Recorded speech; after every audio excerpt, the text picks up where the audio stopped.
To start off with, get some cheese, put it in an egg, then put it in flour. And then put it in an egg, then put it in flour. You just say repeat. Put it in an egg, and put it in flour. Okay. And put it in an egg, and put it in flour. Make sure you have nice, hot, burning oil.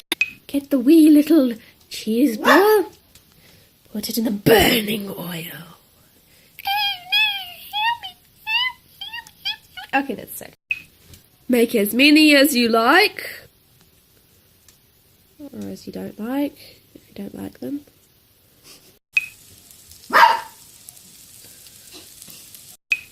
When they're toasty, golden brown, and melty, get them out.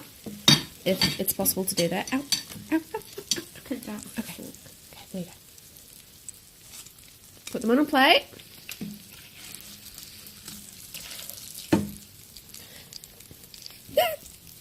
There.